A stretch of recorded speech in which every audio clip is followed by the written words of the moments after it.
A couple of years ago, I ran Zion 100, which is here in southern Utah, and it was definitely the hardest race of my life, and for good reason. And I just had transitioned from road running to trail running, but I just come off of quite the hot spree in my mind, where I had ran a sub 3 hour marathon. I won a 100 mile race, set the course record at the time, then set a course record at 50 miler a couple months later, and then I had Zion 100. And also amongst this time, I had a running streak going, which ended up being 933 days of 2 miles or more every single day for 933 days. And so I just felt like the chosen one. Like I just felt like God's gift where I was just like crushing everything. And I had always thought about how people would talk about how like ego gets in the way and you are climbing and climbing and eventually it destroys you. And I was just like, no, not me. I'm so funny. Like I just, for whatever reason, felt like I had this awareness that I could avoid things that other people were warning that weren't like were warning me, but not directly. Just like when you see athletes talk about this kind of stuff, or people who build these massive businesses and then fail. It's like I just didn't heed the warning, and so Zion 100, it was a trail race, and I'd been heavily running on the roads for years, and I had kind of been training for Zion 100, but at 11,000 feet of vertical gain, which is a lot, and like I had no idea what it was like to blow up my quads in a trail race and that early on. And so when I started the race, I was in the probably top 10 for the first marathon. And then when I hit about like 30 miles, 33 miles, I just started walking and I felt miserable because the people running past me would be like, "Are you okay?" And I was like, "Well, kind of not, but yeah, like I wasn't going to quit." But I was pretty disappointed.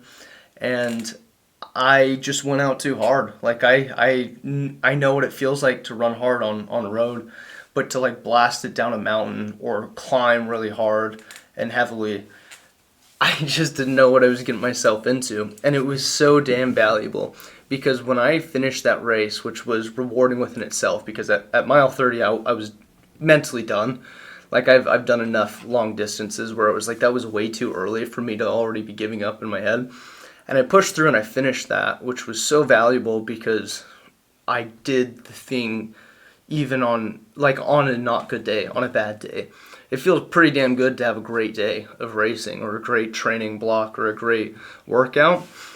But it's something else when it's just like you're fucked and you still find a way. That's what I think is beautiful. I think that's the coolest feeling. It gives me chills thinking about when it's all terrible, everything's wrong, and then you win, or and not even win a race, but just win in the sense of you overcome. That was super valuable for me, just to be able to see myself do things when it wasn't good and when things weren't going my way. The other thing I got out of this was just remembering to fall in love with the process. Like I had been forgetting the things I did to get me to my that point of the sub 3 hour marathon, the 100 mile win, the 50 mile win. I had forgot about the things I was doing that got me there, and ego got in the way, and I got a little cocky, and so I realized after Zion 100 I had stopped doing some things. I still trained like an animal. I still did strength training and high volume weeks and whatnot. But I stopped reading books. I stopped listening to podcasts from other runners and trying to learn little pieces here and there. I stopped like recovering as well because I just had done all these incredible things that I was like, oh well, I must be able to just.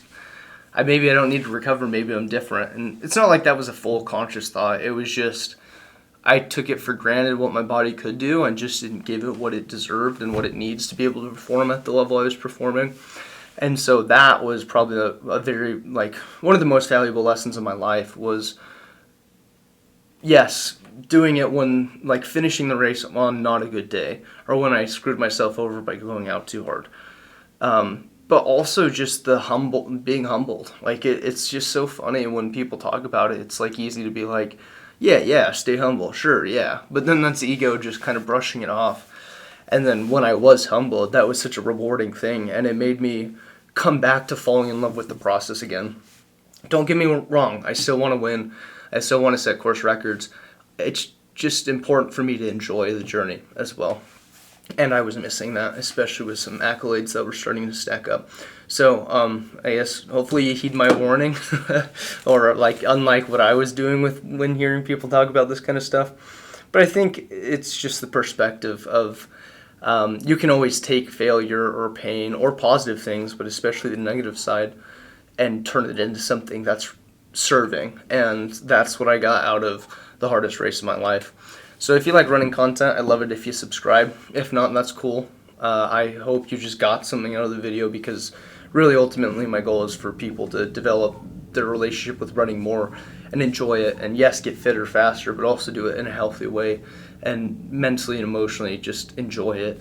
So I'd love to see in another video if this stuff is for you. So if you like this kind of stuff, hopefully I see you in another video sometime soon. But if not, good luck, man. Go get those miles, or woman.